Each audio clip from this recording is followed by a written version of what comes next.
capítulo 35 de Ezequiel hasta el final del libro. No podemos escapar entonces al repaso también del libro de Ezequiel, específicamente del capítulo 35 hasta el capítulo 48. Y esto nos ayuda a entender entonces este evento profético que está por cumplirse. ¿Estamos entendiendo? Pues ya sabe que la semana será de 7 años y después vendrá el milenio de 1000 años y luego vendrá el ¿qué? El juicio final. ¿Ahí estamos? Ok. Ahora, en resumen, lo que dice Ezequiel de esos capítulos 35 al 48 en adelante es esto. Ezequiel habla del conflicto con Edom, y ya hablamos de Edom. Edom es Esaú. ¿Cuál es Esaú? El que siempre perseguía a Jacob, ¿no? El que vendió su primogenitura por un plato de lentejas. O sea, esto es de los que quieren, y nosotros quisimos, Jacob quiso. Estos quisieron al final. Y tal vez esto tiene que ver con que ahora al final quieran comer del cake, quieran comer de la torta, ¿no? Como se dice, y se les hizo demasiado tarde. También Ezequiel habla sobre los huesos secos y la casa unida. ¿Cuál casa unida? Les he hablado un poco sobre la casa de Judá y la casa de Israel, cómo se unirán al final de los tiempos. Y entonces ahora les estoy introduciendo los personajes, o el personaje Gog y la región Magog. Ma puede significar de Gog, la tierra de Gog. Entonces se menciona Gog y Magog como una alianza entre Ismael y Persia, los arqueros ambidiestros del norte y de toda la tierra. Y es porque Ezequiel es específico en lo que está diciendo sobre Gog y Magog, aunque muy breve, pero es específico, y habla también del norte, pero habla de la alianza específicamente, y en esa alianza incluye a Libia, incluye a otros países al norte de África, y entre ellos también incluye a Persia, que viene siendo Irán.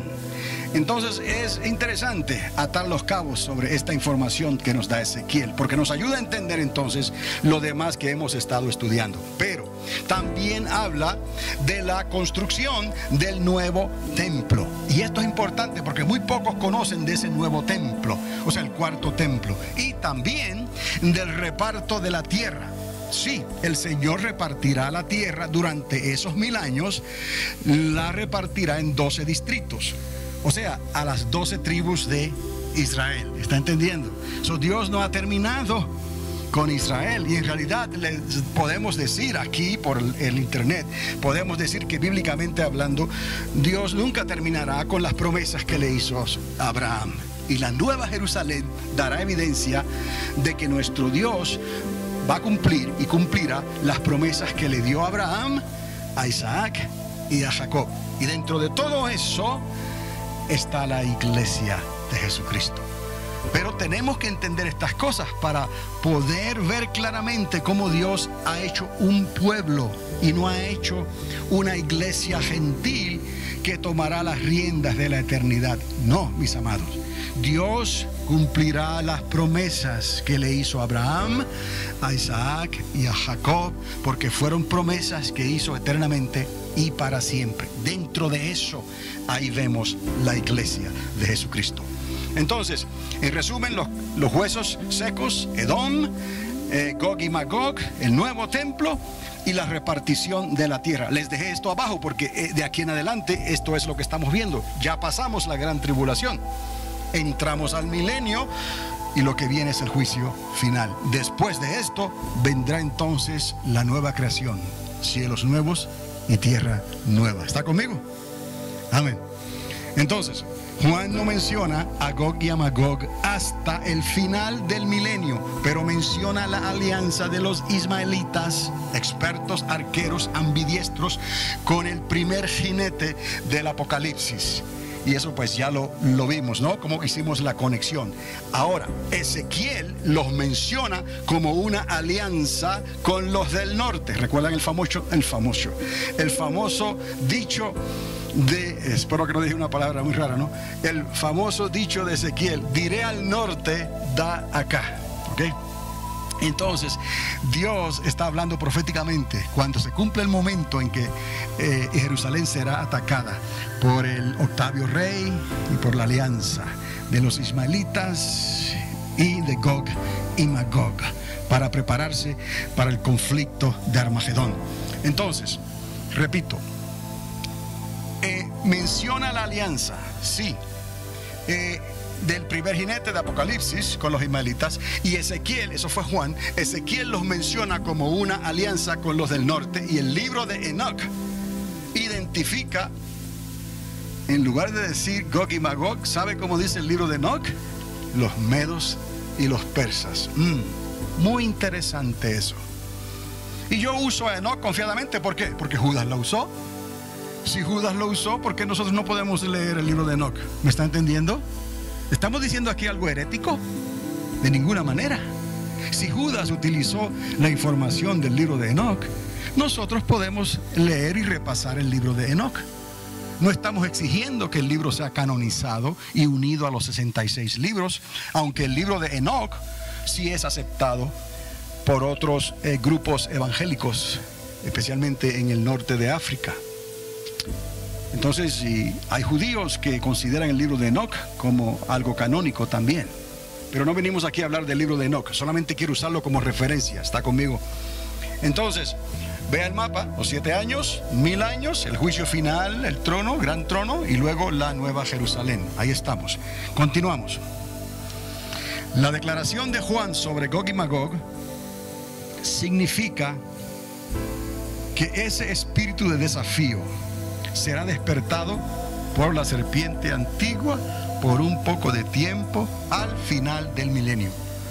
¿Cuál declaración? La declaración que hace ¿quién? Juan. ¿Sobre quién? Gog y Magog. ¿Dónde?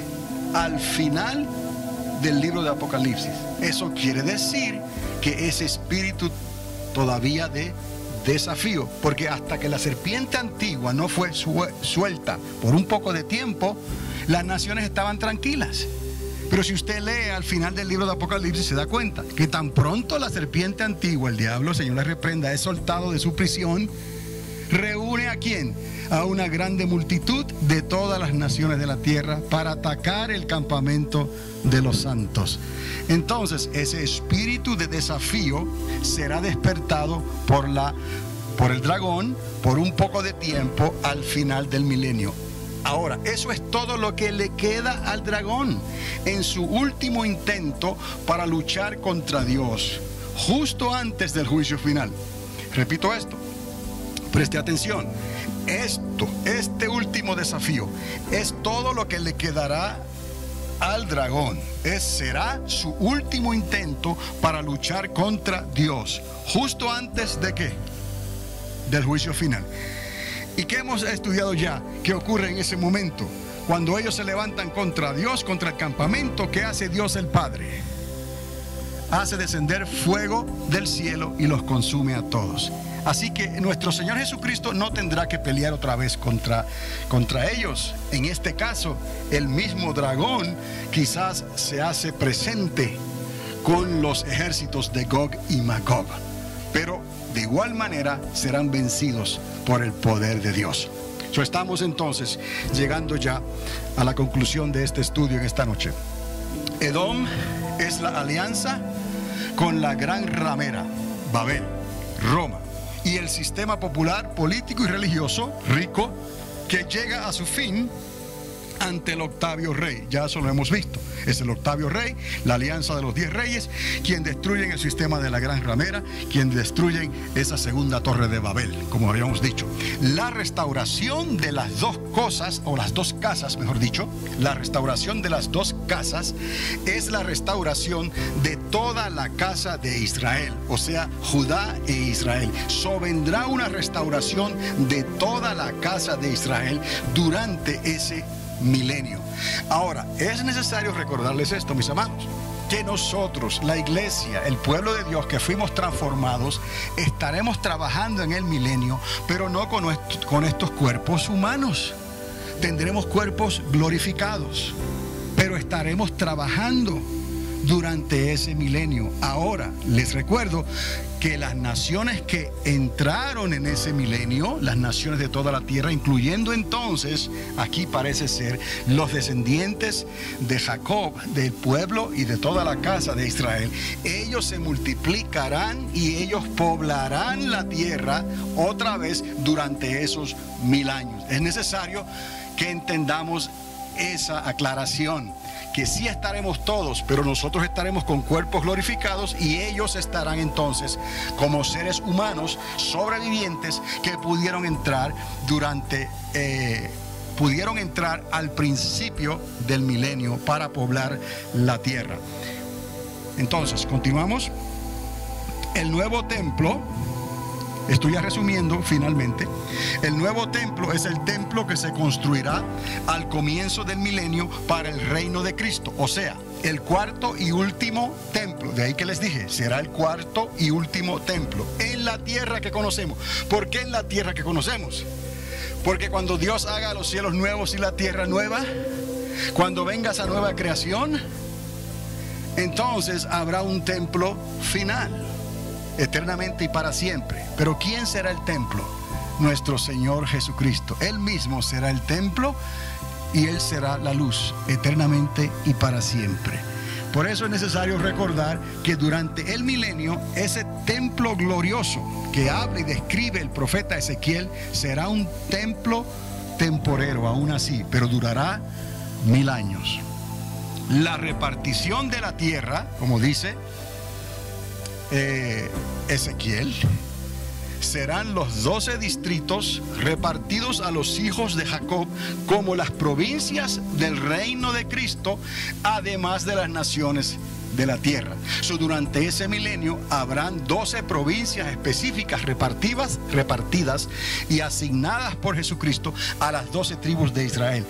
Ezequiel hace referencia a esa repartición de la tierra, y también en el libro de Apocalipsis Juan hace una referencia breve a lo que va a ocurrir durante ese tiempo anterior a la manifestación de la Nueva Jerusalén, y hace referencia a la restauración de las 12 tribus de Israel.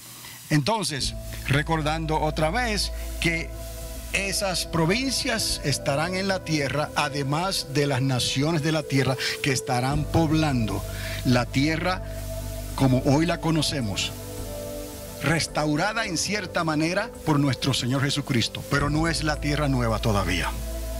Ok, entonces, el milenio será el comienzo del final de una era y el principio de otra. Será la última intervención personal del hijo de David a favor de los descendientes de ¿quién? No solamente de Jacob, sino de ¿quién? De Saúl, de Ismael, y los hijos también de ¿quién? De Noé. ¿Por qué? Porque el Señor quiere traer la paz entre todas las naciones de la tierra. Ahora podemos ver que todo esto que está ocurriendo hoy entre los musulmanes, los israelitas y las naciones de la tierra, tendrá todavía una última oportunidad de arreglarse durante ese milenio. Obviamente ya vimos lo que Gog y Magog va a hacer. Sabemos que Gog y Magog responderán al llamado desafiante que les hará la serpiente antigua y volverán a levantarse contra el Cordero.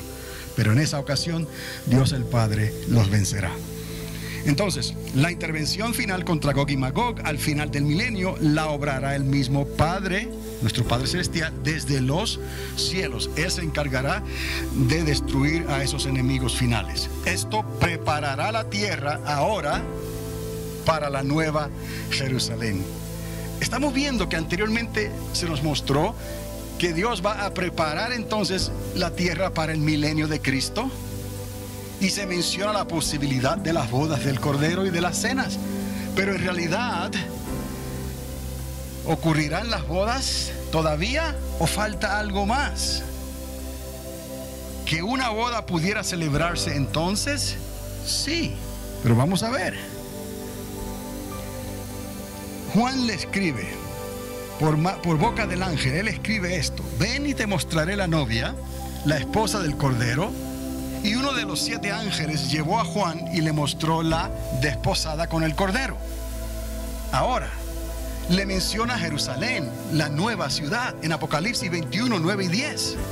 ¿Cómo es que la iglesia de Cristo se convertiría en novia, esposa y finalmente en ciudad, donde Dios mismo sería su templo y su lumbrera?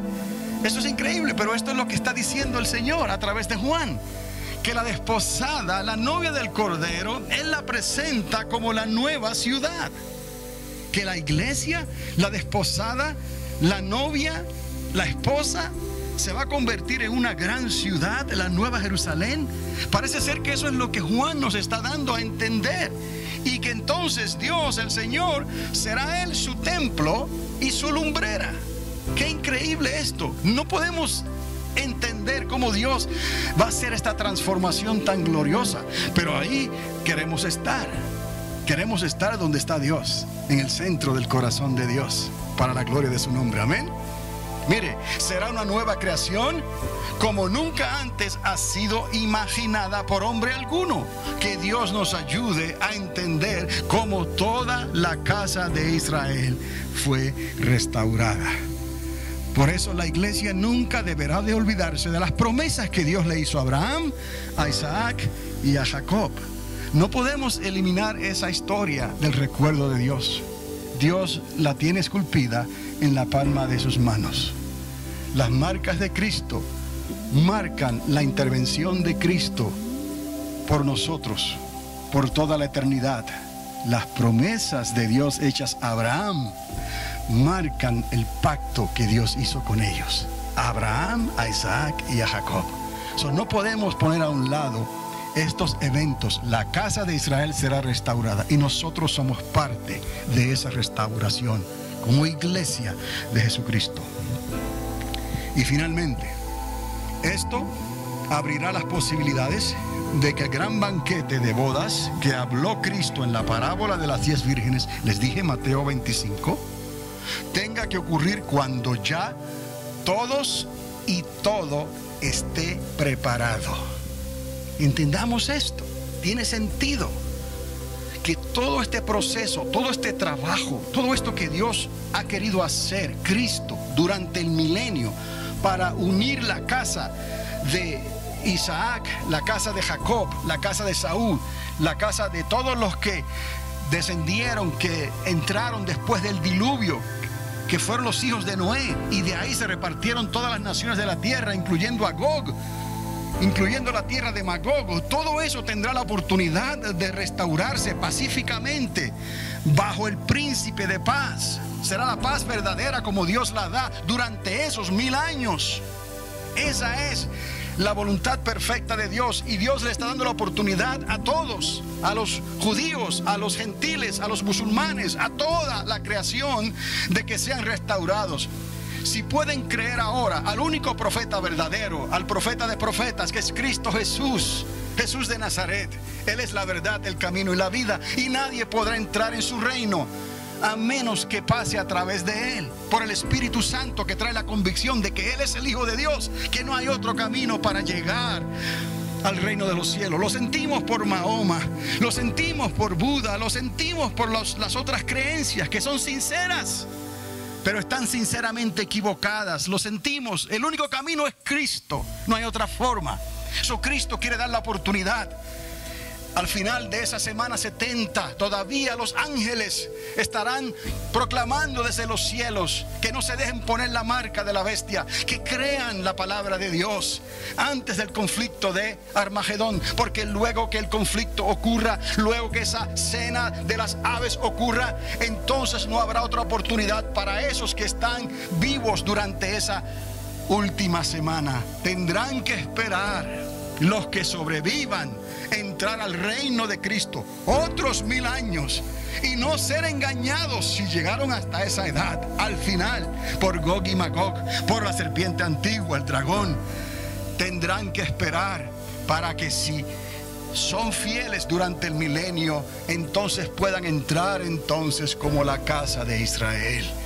Es necesario entender estas cosas para poder acomodar la verdad profética que Dios nos está revelando en el libro de Apocalipsis. Y ahí nos menciona este otro enigma, que no es un enigma muy difícil de entender, pero que con el favor de Dios quizás podamos hablar más sobre esto más adelante. Y ese enigma es: para que las bodas sean celebradas, para que la cena sea celebrada, tiene que estar preparada la fuente, el árbol y el libro.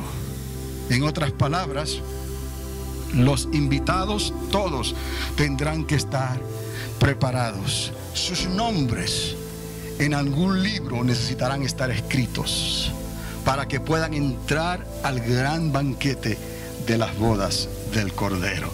Entonces las puertas serán cerradas durante esa grande celebración. Eso tiene sentido pensar, si esto tiene que estar preparado, la fuente, el río de Dios, el árbol de la vida, y el libro de la vida. Tendrá que estar todo eso preparado, y los invitados, los nombres que sean inscritos en ese libro, para que entonces se cierren las puertas por un momento y se pueda celebrar el gran banquete que Jesucristo habló en el capítulo 25 de Mateo, a manera de una sencilla parábola. Pero las puertas serían cerradas. Entonces será el banquete. Con esto, muy factualmente, entonces, podríamos decir que esta conexión que hemos hecho en esta noche, en el libro de Apocalipsis, el libro de Daniel, el libro de Ezequiel, y relativamente el libro de Enoc, nos puede ayudar a entender que todo lo que estamos hablando y en la dirección que estamos apuntando sea correcto. Y si es así, que nos ayude el Señor entonces a perseverar en esta fe.